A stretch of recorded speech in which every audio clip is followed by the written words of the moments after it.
Derek, how you doing? I'm doing great. Where's the fireplace, man? You said fireside chat. And there's no fireplace, Derek. What is that, man? People gonna ask for their money back because they didn't get a fireplace. They got carpet. We don't have the fireplace, but we have the heat. You have the heat. Man, you got the heat. You just straight up, you don't even care about lying to these people. We're gonna have a fireside chat. Hey people, later we're gonna have a Bentley giveaway. You just make stuff up. Well, hello people, do you want a yacht come Sunday at 8 a.m.? It's a yacht giveaway fireside chat. We just say whatever we want up in here. Yeah. You just pay your money and we'll just promise you something. So first of all, I want to thank Butch Graves for inviting me and giving me the opportunity to come hang out. I really appreciate this. I love Black Enterprise. I never paid for it, but I read it every month, and I felt like since I didn't pay for it, I should come and just, at least I should be here. But every year I said, wow, look at that. Look, who is in the top 100? And I did it every year because I could try to figure out who I could borrow money from, and I just loved it. So Black Enterprise 100, baby, so I'm so happy to be here.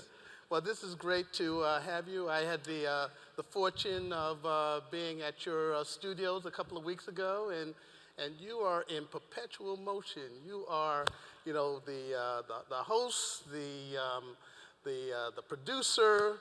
You are the hype man. You do it all in one shot. And I rap too, so which is great. But it's amazing. You've had a fascinating career. Started from a comedian to now owning the weather. So I want to start at the beginning. First I was an embryo, and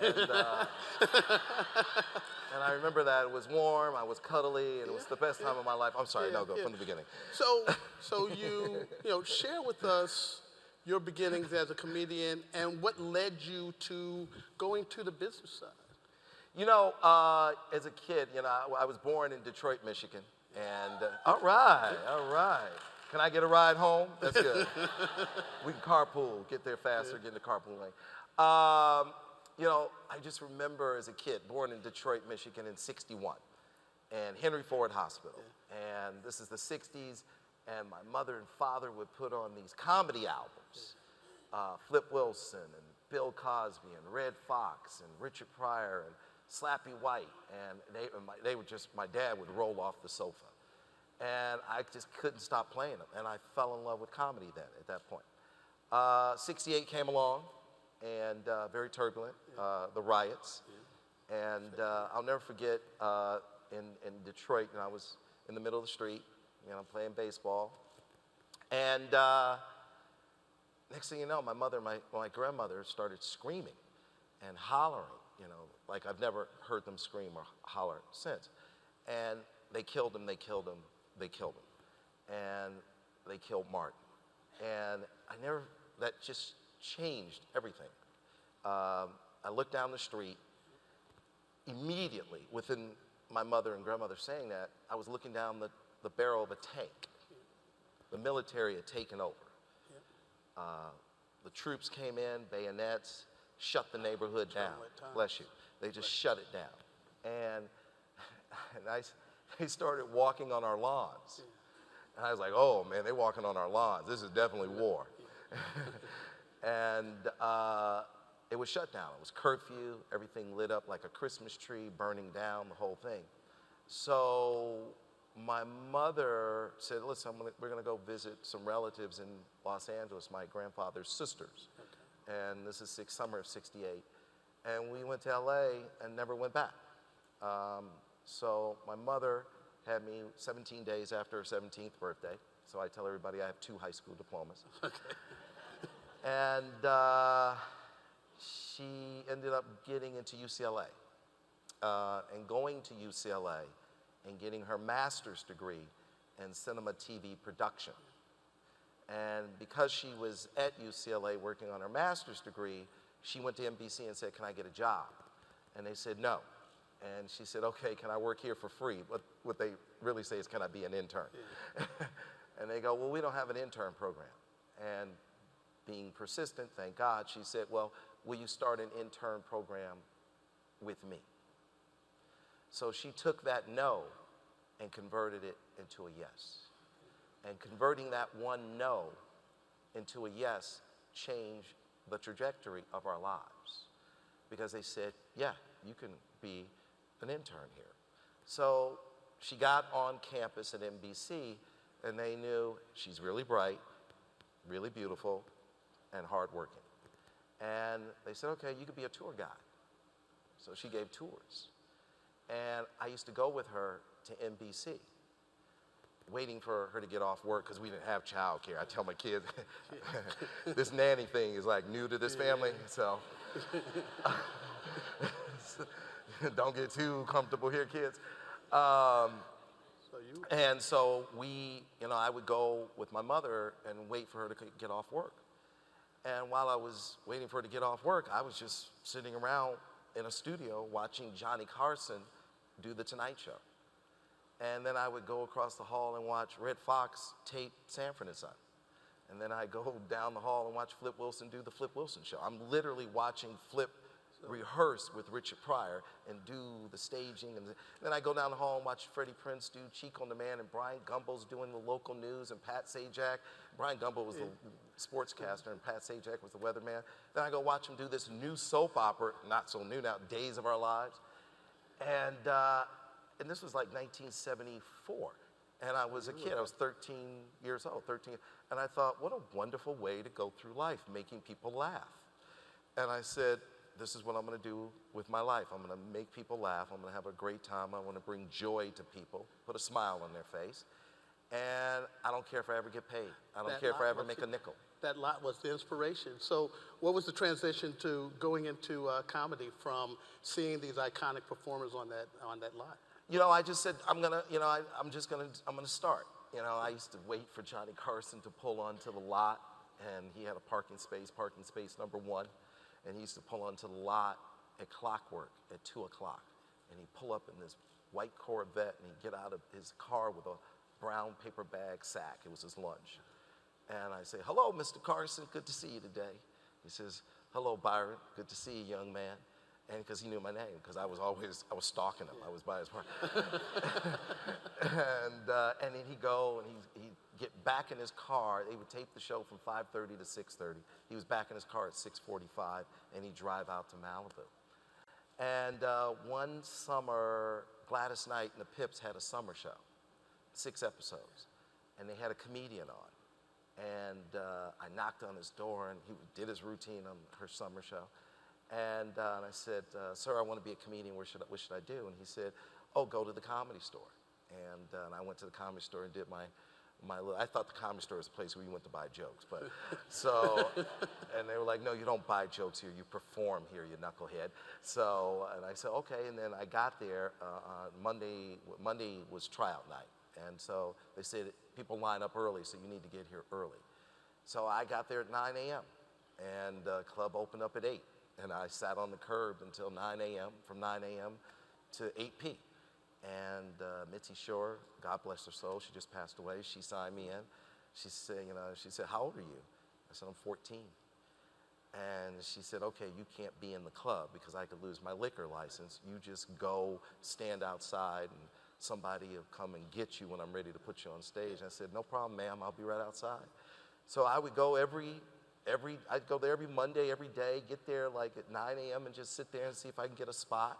And I just did that for years. And finally, I just kept getting on. And finally, this guy came to me. He walked up to me, Wayne Klein.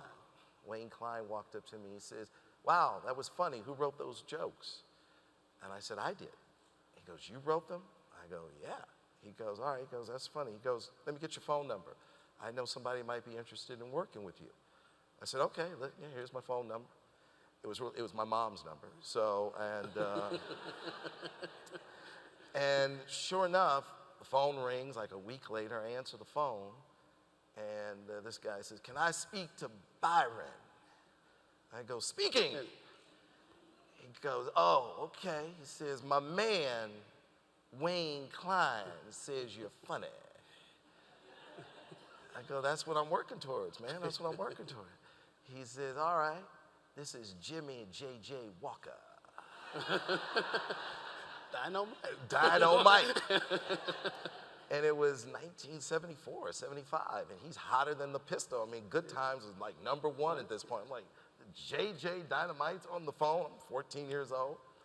He goes, well, listen up. He goes, why don't you come over and, write with me and my writing staff. We meet every Tuesday and Thursday night at my apartment, and we write some funny stuff. And I hear you can help write some funny stuff. And I said, yeah. I said, all right, let me ask my mother. And Your first thing. and then I heard him, and I knew the moment I said, it's like, that moment where you're like, I shouldn't have said that. Yeah. But then I can't get it back. I can't get it back. But just like maybe he didn't hear it, but let's just kind of play it off. Let's play it off. But he heard it, and he said, he kind of put his hands, oh, he has to ask his mother. And then these guys started snickering. And they were like, oh, okay. And then one of them said, well, tell his mother not to worry, we'll have cookies and milk for him. And I thought, who's that knucklehead? I'm not even there, and he's heckling me already. So I asked my mother, and my mother says, okay, yeah, you can go. And my mother took me to Jimmy Walker's apartment, which now looking back on, I don't know what the hell she was thinking. But it was all great, thank God. So she took me to Jimmy's apartment, and I walked in, and there was his writing staff. And sitting there was David Letterman, who had just driven out from Indianapolis in a red pickup truck because he didn't think he was going to make it. And he wanted to be able to get in his car and drive back home. And Jay Leno, who was sleeping in his car. And and Marty Nadler, who went on to write and produce Laverne and Shirley and Happy Days. And Wayne Klein and Jeff Stein and Wayne Dugan, who went on to do Mr. Belvedere. So this is who's sitting in his living room, and we sat, and we're just writing jokes. And Dave and Jay was getting $200 a week, $200 a week. And Jimmy said, look, I'm not going to put you on staff and give you $200 a week. And I went, did that man just say he was not going to put me on staff? I'm like, I'm a gazillionaire at that point. If you give me $200 a week. He goes, well, I'll give you $25 a joke. And so I sold him my first joke. And he gave me a check for $25, and I didn't know what to do with it because I had never seen a check before. And I'm 14 years old. And I had a paper route. I was throwing the Herald Examiner, Los Angeles Herald Examiner, Derek, and I had to throw 2 papers to make a penny. I was getting half a penny a paper. I had to throw like 5,000 papers to make $25. So I got that check, and I ran straight to the phone and called the Herald Examiner and said, I'm out. So you could... I'm done. My arm was all messed up. I'm gone, man. We're over. It's over, man. You were out of the Come get the newspaper Sunday paper was killing me. Yeah. Well, it was really killing my mother because I was like, Mom, I can't do this. My mom got up at 3 in the morning with me, and we put the papers in the back of the car, and I'm throwing them out the back of the car. And I had that one little old lady who got mad every day because I didn't get it up on her porch. And she would call my supervisor, and he's like, you didn't get it on Mrs. Anderson's porch. I'm like, well, she's got a dog. She needs to put that dog on a leash. So he gave me $25 a joke, and I still have that check, framed, because what happens, I went to my mother, I go, what is this? She goes, it's a check. I go, no. I said, I thought I was getting $25. She goes, honey, that is $25. She goes, you got to cash it, and then they're going to give you the money. I go, but I don't want to cash it. How is your validation? I want that. That says to me, I have a future in this business. And so she said, okay, let's go down the street. I open up my bank account at Bank of America on La Brea. I still have $25, I think, at that Same bank. $25. Same $25. Hopefully I was smart enough to get interest bearing. And and then she said, now go to him and ask him for the check back. And I went to him and I said, hey, I know I got the 25. My mom said, you're gonna get a copy of it, maybe I can get it back. I didn't know how it worked. And I'm not gonna cash it again, I did it once. I was trying, so be assured of that. And he gave it to me and I framed it. And years later, doing the Byron Allen show or Comics Unleashed, I had him on the show and I said, look what hangs on my wall. this was the moment where I knew I could make it in the business, and thank you for giving me the opportunity. And so yeah, that was the moment I started doing stand-up and never stopped, never looked back.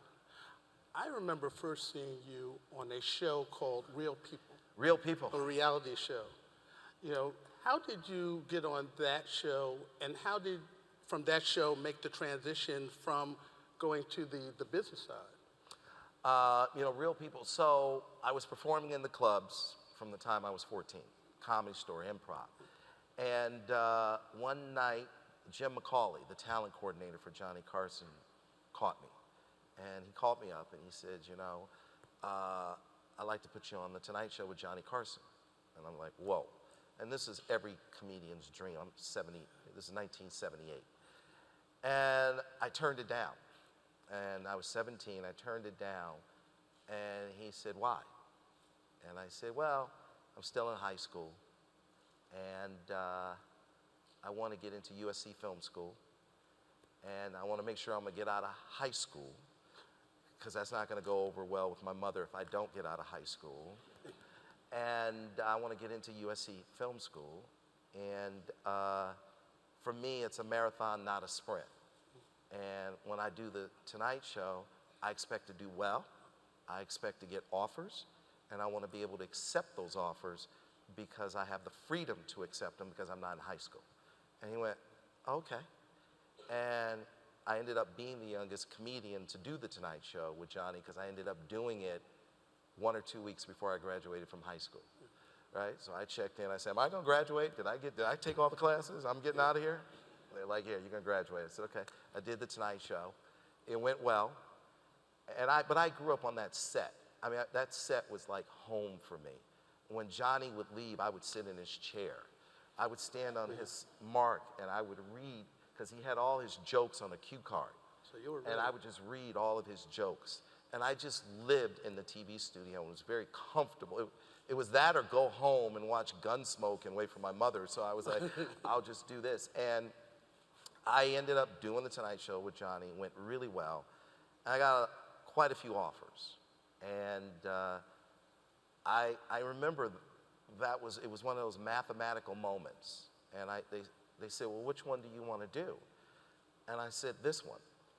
And they said, this one, why this one? I said, well, mathematically, and I was speaking math at 18, and so much of business and life and just everything, math is involved for me.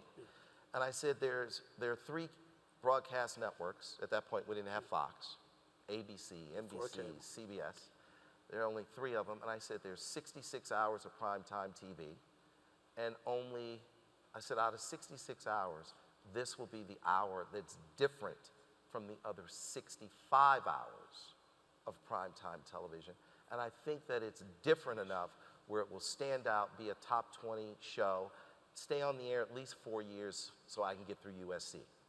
And that's why I want to do the show. And I ended up picking Real People, and it ended up being #1 immediately and changed the face of television and gave birth to reality television, which is why you have Kim Kardashian and Donald Trump today. It was Real People. So that was 79 to 84. Yeah, at 18. But there was an experience at Real People that led you to say that you wanted to go into media ownership. Share that story. Yeah, you know, it was a great moment for me. At the time, it was one of my worst moments, but it was a great moment for me. And looking back, I was 19 years old. And they only had me for 1 or 2 years. And so my first year, I was getting $2,500 an episode. And my co-hosts were getting $75,000, $10,000 an episode. Second year, I was getting $4,000 an episode. My co-hosts second year, they were getting $12,500, $15,000 an episode. So they only had me for a few episodes in the third year. And then we said, hey, can we get in year 3 what they were getting in year 1? And they just said, no, you're out. And you're lucky to be working. And it was very painful to have someone say that to my mother about me. And so I said, you know what? And I was out. I was done. They replaced me, put a cute little kid in my chair, and people were like, what the hell happened to you? I asked. You asked the same question? Yeah, okay, good. Well, you were the one. And, and I remember thinking, I'll never be in that position again. I'll never be in the position where someone says, you're only worth this. And So that was the moment. that was the moment. That moment you And established that your was the own moment. value, your own worth. And I was like, no one will ever be able to say to my mother, hey, your son is lucky to be working, and whatever we throw him, he needs to accept it as that's the best he's gonna get. So it was really painful. And then I realized at that moment, it's not show business, it's business show. And I said, I'm not gonna be in show business anymore. I'm gonna be in business show.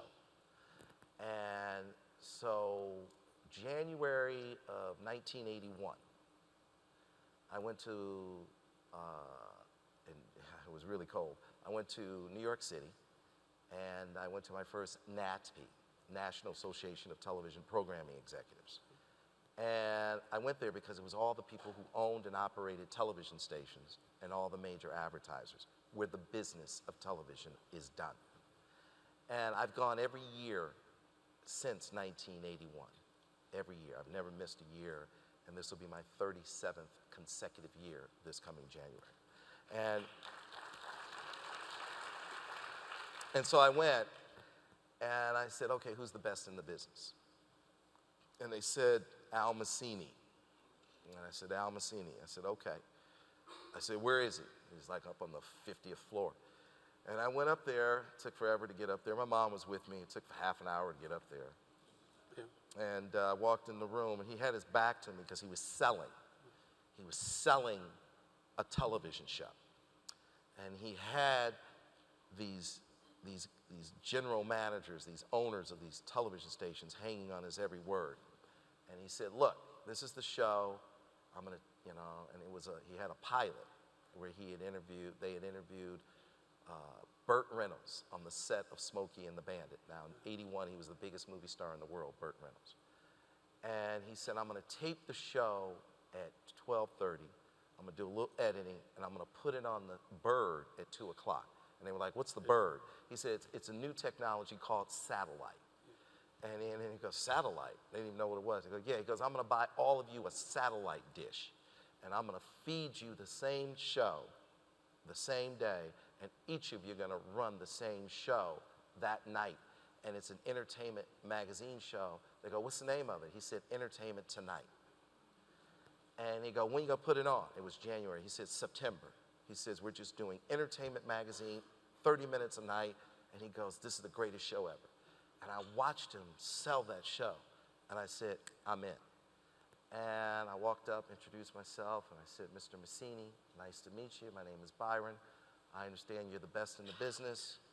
I'd like to learn from you. Where are we gonna have dinner tonight? He said, I'm having dinner with some clients. I said, save me a seat, please. And he said, all right, we're gonna go to an Italian restaurant, blah, blah, blah. So I watched him sell television shows. And I watched him sell Entertainment Tonight and Star Search and Lifestyles of Rich and Famous and Solid Gold and Runaway with the Rich and Famous. And I learned a lot from him and Dick Robertson, who ran Warner Brothers, and Michael and Roger King, who launched Oprah, Wheel of Fortune, Jeopardy. And I just stuck by their side.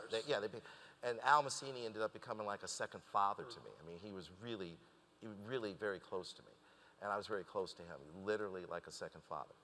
And these guys embraced me and helped me learn the business. They saw the fire in my belly. They saw my commitment. And that was it. I started from my dining room table. Started from my dining room table 25 years ago. And I started calling television stations. And I remember Al Massini, he said to me, he goes, I started my company from my dining room table when I was 33 years old. He goes, you're a baby. And he goes, you should start, and just start where you are. And then I said, you're right, and I hung up the phone. I'd gone out to visit a friend of mine, Dick Robertson.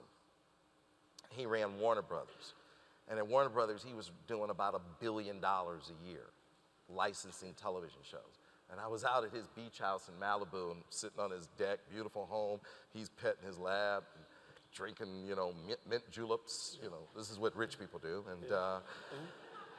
And we're sitting out there, and Dick just casually said, I gave away that show, HBO Comedy Hour, to a friend of ours, a mutual friend of ours.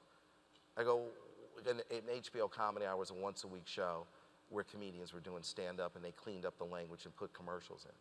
And I go, why did you give away that show? He goes, my salespeople are about to go on the road this summer. And they're going to go out with the first cycle of Friends. We have 100 episodes of Friends. And he says, I want them to license that show to the TV stations, and I expect them to come back with over $650 million for the first 3.5 years of Friends. And he said, quote, I don't want them out there on the road dicking around with a once-a-week show that only brings in $10 million a year. So I got rid of it. And I just kind of casually got up, went home, and started selling a once-a-week show and started dicking around. So that was the. I'm like, gotta go, Dick. Gotta go, baby. Gotta go. Thanks for the mint julep. I gotta go. I gotta go dick around, man. I got to dick around. Yeah. I'm out, baby. Yeah, but you didn't find that process was as easy as he made it out the book. No, it wasn't easy, but at least he gave me that pap. That was the thing, numbers. I mean, like I always say, people who work with me, I say, I don't know, you have to speak to me numerically. Yeah. I don't hear the words. You have to talk to, I always say, look, I don't know if we're having a conversation about $1 or $1 billion. You have to speak to me numerically. When he said 650 million, it's like, whoa, okay, and 10 million, I'm like, okay, that's a business. If he didn't say those numbers, I wouldn't have clicked, right? You gotta speak numerically. So I went home and I started selling the show. And it wasn't easy, right? You're right, Derek. It was very difficult. I started from my dining room table, and I went and interviewed 6 of my funny friends. So I went and interviewed Sinbad, and Robert Townsend, and Paul Rodriguez, and just interviewed my friends. And they were just on the set, walking down the street, and I made this once a week, 1-hour show, and I sat at my dining room table from sunup to sundown, and called all 1,300 commercial television stations in America, and market by market, from market New York #1 to market, 212, Butte, Montana, whatever it is. And I asked them to carry the show for free. 14 minutes of commercial time. I'll keep 7 minutes. You keep 7 minutes. I'll sell my 7 minutes to national advertisers. You sell your 7 minutes to local advertisers, local car dealers, local banks and supermarkets, whatever it is. And I literally got 40 no's from every television station in the country. And after a year of sitting at my dining room table and burning holes in my dining room chair, I was able to squeeze out about 150 yeses after about 40,000 no's. There was easily 40,000 no's. And that was a year of just no, no, no, no, no. And I didn't do anything except call, call, call. I started 6 in the morning so I could start. I was in LA, still in LA. Started 6 in the morning so I could start calling, call stations all the way up to 6 p.m. So it was just 12 hours a day. And there were days I didn't eat. It was just like, boom, just dial, dial, dial, dial, dial, call, call, call. And Tribune had said if I had gotten 85% of the country, they were going to sell my advertising, my 7 minutes a week. And they would give me an advance of $400,000 to go into production on my show.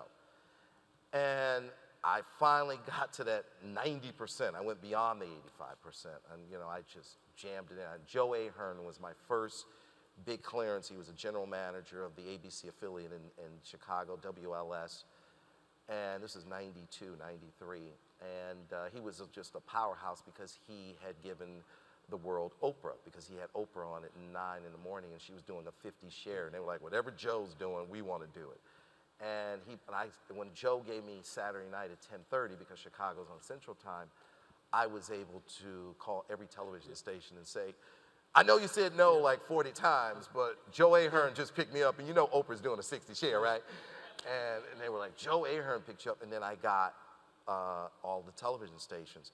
And when Tribune said, no, we're not going to sell your time, I just thought, well, I'm not going to go back and tell all these TV stations I'm not going to deliver it, because about 2 weeks earlier, I had an incident with a television station, WHP in Harrisburg, the CBS affiliate.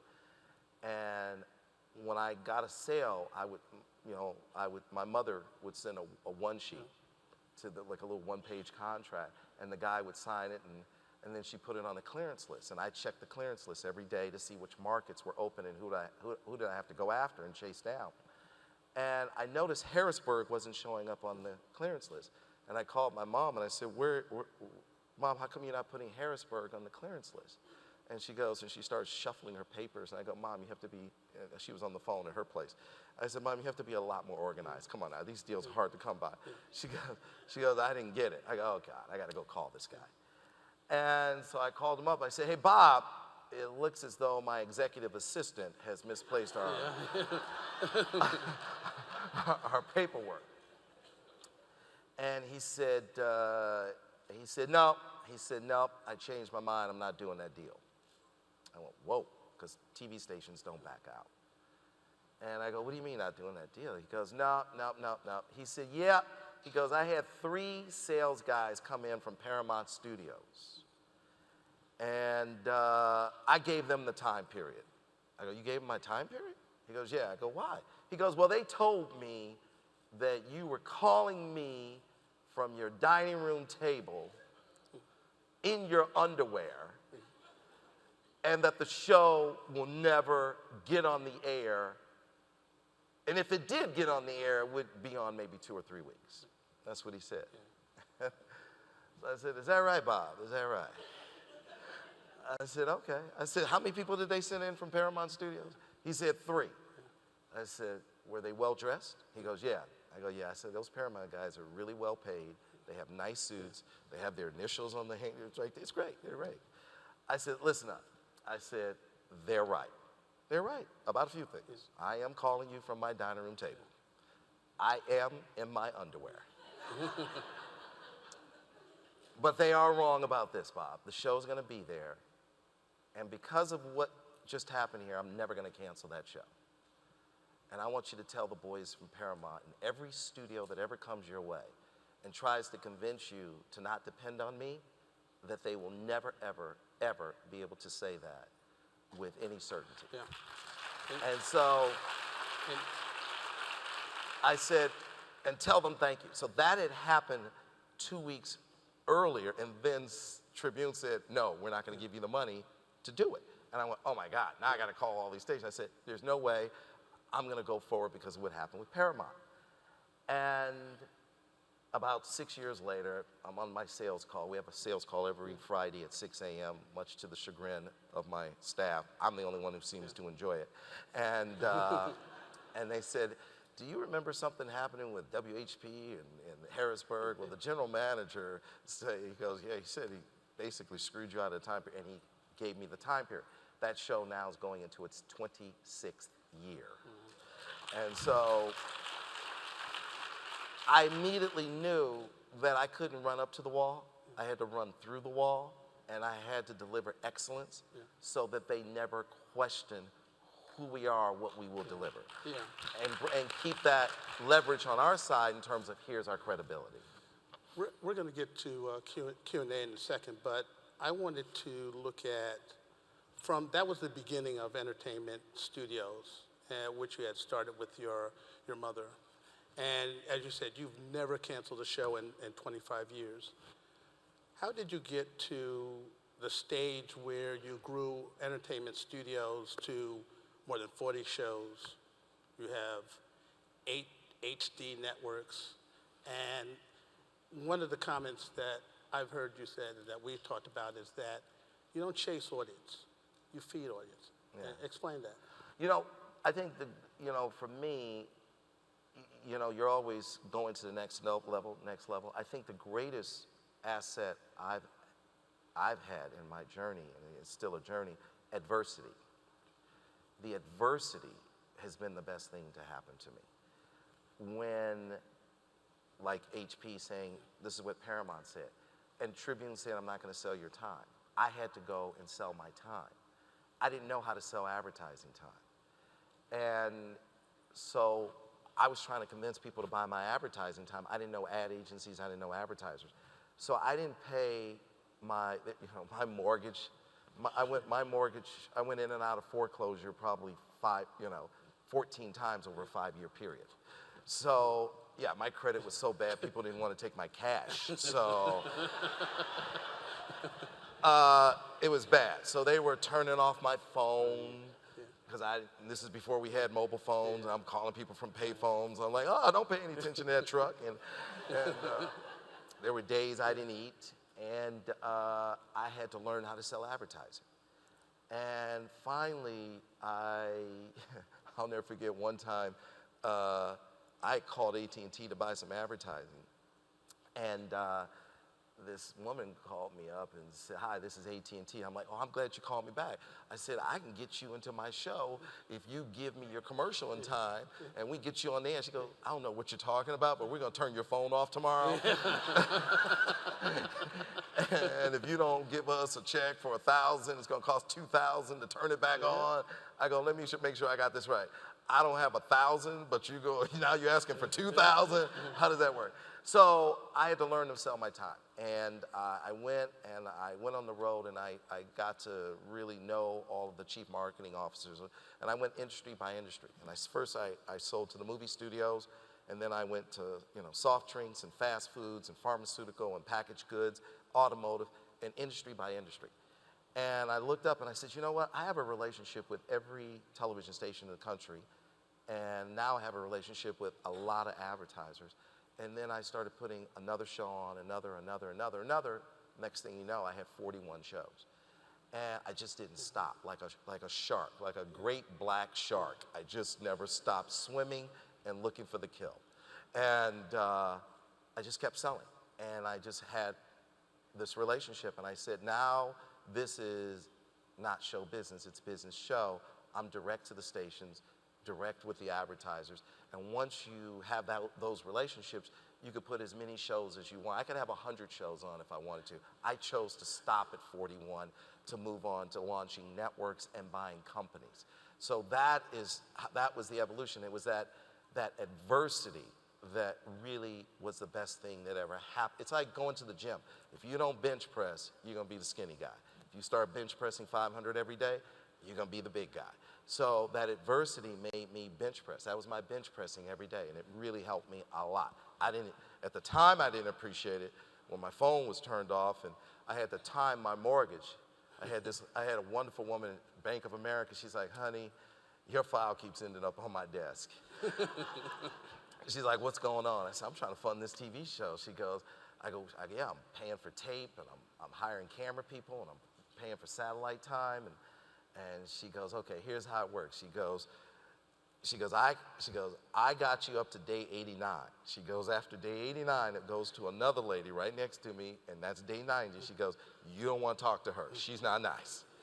She goes, you can, just go up to day 89. So I would play the float with my mortgage so I could pay for the show to get out to the TV stations. And I would run to the bank on day 89 and pay the mortgage. And it was that adversity. It just said, I know that whoever I go up against, they probably haven't gone through what I've gone through, and I have a constitution that's much different than a lot of my competitors. A lot of my competitors, no disrespect, they're temporary hired help. I am an owner who has had to go through it like nobody else has had to go through it, and that was the best blessing I ever got in my life.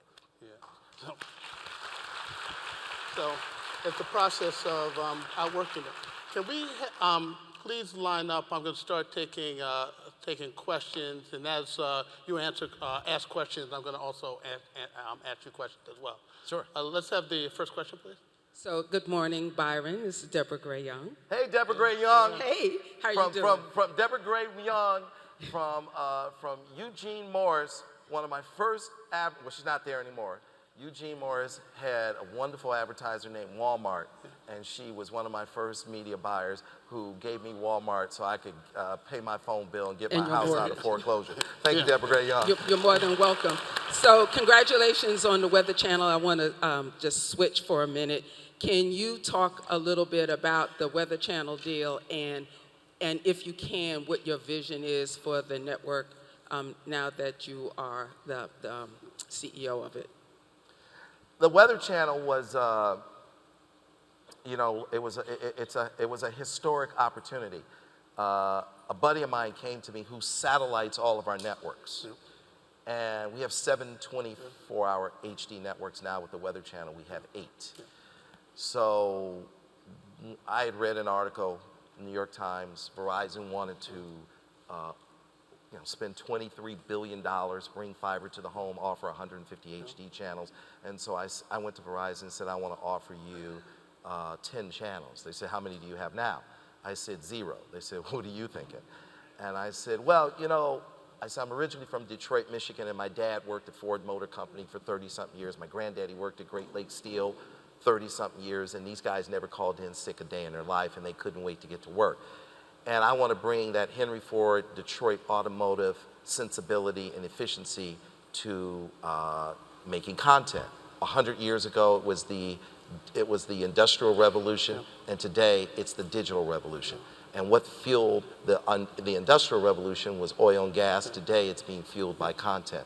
So I said I want to really be efficient like Rockefeller. Take it from the ground to the pipe, to the refineries, to the truck, to the gas station, to the gas tank, and make it efficient and affordable. And I really want to be a part of the digital revolution in a way through content. So when he came to me, and so Verizon said, okay, what's your thinking on that? I said, when I send a crew to Concours d'Elegance to shoot the car show, I don't want them to just shoot the car show for our TV network, Cars.tv, which we won an Emmy for. Shoot what's going on with the resorts there for our travel channel. Shoot the chefs there for Recipe.tv. Shoot what's going on with the pet community for Pets.tv. Shoot what's going on with the celebrities. So I said, I want you to shoot everything in the ecosystem so we're more efficient. And they said, you know what, that's brilliant. We're not going to give you 10 networks, we're going to give you 6. And we made history. One single day, we turned on 6 24-hour HD networks. Nobody ever knew it, we just quietly did it. Now, then we ended up turning on our 7th network, Justice Central. We ended up becoming the largest producer of court shows. And we took all these judges, Judge Ross, Judge Hatchett, Judge Maybelline, Judge Karen, Judge Christina Perez, and we said, okay, and you know, now we have 7 networks. But it was not easy to get the distribution. So my friend who runs Encompass, which satellites the networks, he said, you should buy the Weather Channel. I used to work at the Weather Channel. People don't realize how important it is. It's a cash cow, makes hundreds of millions of dollars, great cash flow, EBITDA, blah, blah, blah. And he said, you should buy it. And we took a look at it and we said, you know what, we should buy it. And we closed and I said, it will help. It was really transformative. It's the largest cable network not owned by a conglomerate. It's the first cable network that's general market, that's owned by an African American. And I always said, you know, that, you know, I don't want to play in the Negro leagues. I want to play in the global leagues. And I want, So I wanted to send the message really loud and clear. I'm not in and that's a fine box. I'm not in that box. I'm chasing trillions, not millions. And so I wanted them to know right off the bat, chasing trillions, not millions. Let's do this. And so it's a great network because it's the only network out there that protects and saves lives. The government depends on it, farmers, retail, everybody depends on this network. It's information that's essential to our livelihood. And I thought this is an iconic brand, it's an iconic platform. So I'm not gonna do anything to really change it. We might have a few cute little shows, maybe make you laugh a little bit more, but it's an important asset. And we have it in our portfolio, now it's 8 of them, and it's a part of our strategy to buy other companies. And through acquisitions, because we're very acquisitive right now, we will grow our company and we will grow our top line and we will grow our EBITDA. Because once you get to a certain scale, and you're making XYZ dollars, you become very attractive to financial institutions. Money becomes cheaper. And so that just was transformative to us. And so that's why we bought it and put it in our portfolio, and you'll see us do more. And it was the same thing with our movie industry. When we put out our first movie, I put out a shark movie. And because I knew they expected me to do something African American. And I said, I'm gonna do that, but I'm not gonna do it as my first because I don't want you to peg me that. And we ended up putting out 47 Meters Down. I bought it off of Bob Weinstein. And the highest grossing in the independent. And it ended up being, Bob Weinstein, who was my neighbor, and we couldn't get the deal done. And I said, Bob, you know, because I'd studied all the movies. I'd studied the numbers of all the movies, and I noticed that a shark movie had never failed. And I said, you know what, I'm gonna make my first movie a shark movie. And I told my acquisition team, I said, find me a shark movie. They said, well, Bob Weinstein has one. I said, all right, go get it. They go, well, we're trying to buy it. I go, what'd you offer? And they go, $2 million. I go, what'd he do? He hung up on you. What'd you, 2.5? So I said, you know what, he's my neighbor. I'm gonna go and talk to him. And we were out at the beach, and I went up on his deck, and I said, hey, Bob, you got this shark movie, let's get something done. And he goes, you have any money? I go, yeah. He pulled out a chair, he goes, have a seat. And I said, he goes, what are you thinking? I said, I'm thinking $2 million. And he goes, I already told you guys to get out of here with that. I said, well, what do you need, Bob? And Bob said, I need something with a 3 in front of it. I said, well, let's close this at $3. And he said, oh, I forgot, you're a comedian. He said, you have to put some more zeros on that. I said, all right. I said, if I give you $3 million, are we good, Bob? He said, $3 million. He goes, all right, $3 million. And then I got up to go back down the beach to my house. He goes, wait a minute. He goes, I want some schmuck insurance. I go, schmuck insurance? He goes, yeah. I said, all right, what do you think, Bob? He says, I want some back-end points. I said, all right. I said, well, get comfortable because I'm going to say something to you nobody's ever said to you. He goes, oh, yeah, right. He goes, I've done thousands of negotiations. I said, I'm not going to give you any back-end points. I'm going to give you 2% of the gross. Every nickel I collect, I'm going to send you, every dollar I collect, I'm going to send you 2 points, 2%. He goes, whoa, never heard that before. I go, right. I gave you 100 times more than you asked for. I said, I never want to be across the table from you, Bob, talking about why I spent so much money on hair and makeup for Mandy Moore, or why I did this, or why I threw a premiere party, or whatever it was. I never want to sit across the table from you and talk about receipts. I said, I want to have a great relationship with you. I'm going to put out 100 movies over the next 7 years, and you're a great movie producer. And this is a marathon, not a sprint. And you and I are going to work together a long time. And we're not going to get rich off this movie. This is a little bit of money, Bob. We're chasing trillions, not a few million. And he went, whoa. He goes, you're right. I've never heard that before. Boom, shook my hand. He called me every week. I got this for you. I got that for you. Right? You got this, right? You always play the long game. As I go to the next question. I'm going to finish this real quick, right? So Bob called, I'll share because I want to go on. So Bob called me up. He goes, you know that movie that I sold you at the beach? He goes, it's on DVD. It's on trucks right now. And we're going to start delivering the DVDs on Saturday, Sunday, and Monday to Best Buy, Target, and Walmart, and it's going to be on the shelves on Tuesday. I need you to wire me the money right now, or we can't turn the trucks around. I'm like, Bob, are you crazy? We literally wired the money with 5 minutes to spare and spent the rest of Friday afternoon turning the trucks around so they wouldn't deliver the DVDs. And then I sat on it for 1 year and waited for the perfect summer date, and it ended up being the biggest independent movie of the year last year. And when my guys came to me, they said, when you want to put it out? I said, I want to put it out June 16th. They're like, what? That's when Paramount puts out all their movies and all the big studios. And I go, yes, I know. I said, I want to step to them. They go, step to them?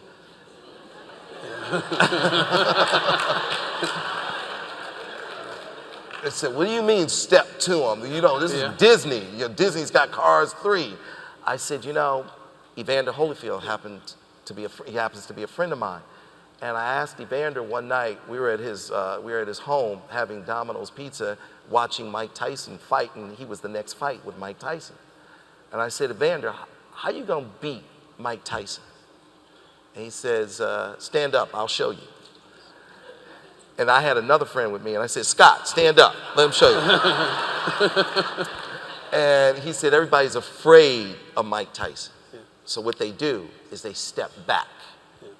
And then he gets full extension and knocks their head off. He says, if you want to dominate your competitor, you step to him. Yeah.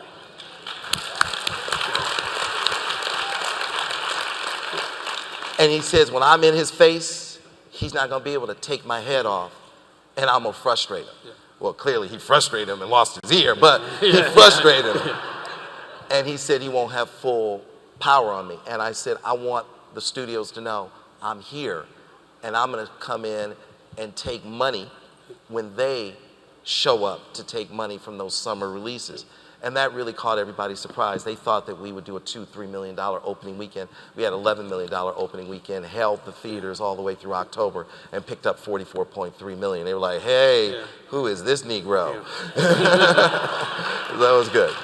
Yeah, unfortunately, I've been given the cue to leave? To all right, let's go to our fireside chat right now.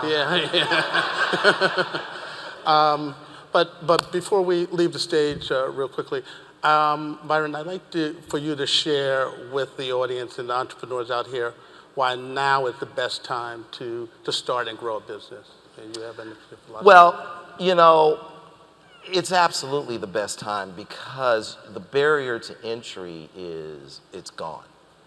And so many of us as African Americans, we have had serious issues in accessing capital that was not predatory, because we live with that matrix, what I call the 4 Ds. First, they dismiss us, and then you get a little angry about that, then they discredit you, and because you're frustrated, then they move on to that 3rd D, demonize you, and then boom, that 4th and final D, destroy you. And I recognized that matrix, and I said, how can I work around that matrix? And I knew that we didn't have access to capital. If you don't have access to capital, then you can't buy real estate. And then when it's time to refinance 20 years later, 18 years later, to send your kid to school, then you're not able to break that chain. Small companies, that's the largest employer of people in America. We need that. And that was my big request of President Obama. And I said, I only need 2 things from you, because Coretta Scott King, I bought the rights to do Coretta Scott King's life as a miniseries, because I wanted to look at Martin Luther King through her eyes, because I felt she was just an extraordinary person. She built the Martin Luther King Center for Nonviolent Change. She made his birthday a national holiday, the only American to have his birthday as a national holiday. And I just said, she's an unbelievable queen. And she and I became friends. And she said, look, Byron, as African Americans, we had 4 major challenges. Number 1, end slavery. Number 2, end Jim Crow, which I think was more damaging than slavery. When we were slaves, we were property. We helped make people rich. When we were free, then we were competitors, and then it was like, okay, hang them. And then she said, number 3, achieve civil rights. And then she said, and number 4, and she paused and she kind of choked up. She said, the real reason they killed my Martin, achieve economic inclusion.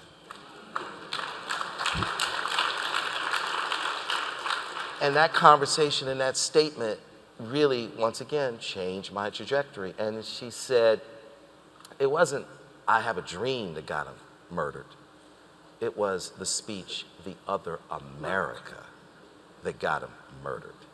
The Other America is the speech they don't talk about, where he says there are 2 Americas. One America has access to capital, education, opportunity, jobs, mentorship. The other America does not. What does it matter if I could sit at the same lunch counter as my white counterpart and I cannot afford the same hamburger. Two Americas will not survive.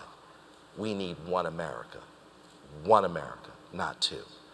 They killed him pretty much on the spot after he said it, because he was pushing for economic inclusion. And I said, no problem. I'll work on economic inclusion. I will show the way. How do we do it? How do we pursue it? Berry Gordy changed it for me. When my mother and grandmother put me and my uncle in a car and said, let's go see where all these rich white people live. And I'm sitting in the back of the car, and they were like, that's where the Fords live. That's where the Dodge brothers live. That's where the Goodyear family live. And they go, and that's where Berry Gordy lives. And I went, what? Because up until that point, I was going to go to Ford Motor Company with my dad or Great Lakes Steel with my granddaddy. And when I saw at 7 years old, that black man living in that neighborhood with an indoor swimming pool, I saw myself differently from that point on. And so I know that those images are powerful, and that as our children see us as entrepreneurs, it is the most powerful thing we can do for ourselves and do for our community and do for America. And so I knew it was important to do certain things, like file the lawsuit. And I'm not a litigious person. I've never filed lawsuits up until I got into the cable game, and I filed the lawsuits against Comcast and Charter because the Obama administration asked me, are these good corporate citizens? And I said, not in my opinion. And they said, why? I said, the cable industry spends $70 billion a year licensing cable networks, and not one penny goes to African-American ownership. And I had a guy ask me, a white guy, he said, well, why is ownership, we have African-American targeted networks, why is ownership important? And I said, I just have my kids, my daughters, and I said, you have daughters, right? He goes, yeah. I go, so you have daughters. I said, so how would you feel if I controlled all of the media? I controlled how your daughter grew up and saw herself. I controlled her self-esteem. I controlled how people saw her. Would you be cool with me having that control over your daughter's trajectory, her psyche? He goes, absolutely not. I go, well, why would you expect the same from me? Now that I have my daughters,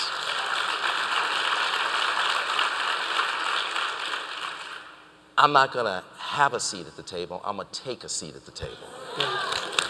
Yeah. And I'm gonna have say on how they see themselves and how they grow up and how the world sees them. Because I'm not gonna leave it to you to depict them. And I think the most powerful person in the world is not the President of the United States. I think the most powerful person in the world is the person who controls media. Because that person controls what you hear, what you see, ultimately what you think and what you do. So this isn't just about money, this is about power. Okay. And so that became a game changer. And last but not least, what I said to Tom Rutledge at Charter, he said, well, you sued us because you wanted to take advantage of the merger. And I said, Tom, business is a contact sport. And, but that isn't the reason why I sued you. I sued you because when I looked at your board, you have 11 people on your board, and they're all white guys. You didn't even have the decency to have a woman on your board, which represents 60% of the global population. You didn't show respect to women, let alone African American, Hispanic, gay, Asian. 11 white guys get together every 90 days, look around the room and go, this feels right. I'm not the bad person here, Tom. I'm just making it better. As a matter of fact, Tom, you didn't even have a chief diversity officer. You didn't even spend $80,000 a year, put somebody in a closet and pretend like you cared about diversity.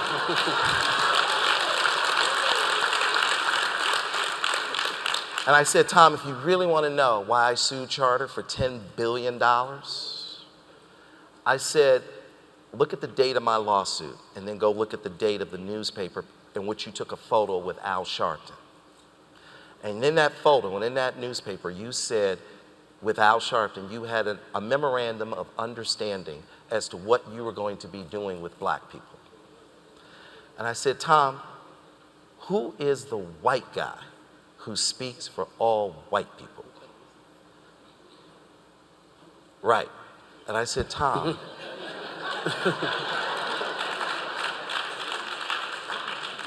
I said, the very idea of Al Sharpton, for me, is racist. That you think there is a black man that speaks for all black people, and you think it's him. I speak for myself. They speak for themselves. I said, Tom, how you gonna sit with him? And I own 7 24-hour HD networks. Cheaper to do business with him than to do business with me. And I said, and that's why I named him in the lawsuit as well, because he's messing with a $10 billion conversation. And we made history.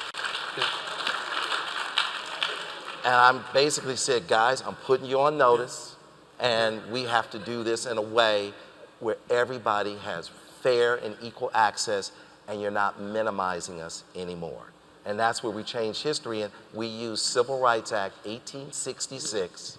Write it down. Civil Rights Act 1866. It was put on the books in 1866 to protect the newly freed slaves, to make sure we had economic inclusion, government and commercial contracting. Civil Rights Act 1866, Section 1981. And I paid my lawyers millions of dollars, and I said, drop it on them and get them to the table. And now they're both in the Ninth Circuit, and they can't shake me. I said, you can't shake me because you can't introduce a black guy that you're doing business with. And now we have a way of holding you accountable and saying, please treat us with respect and do business with us the way we do business with you, because we love you, and that's how we're gonna make America great again. With that, ladies and gentlemen, let's give a round of applause to Byron Allen.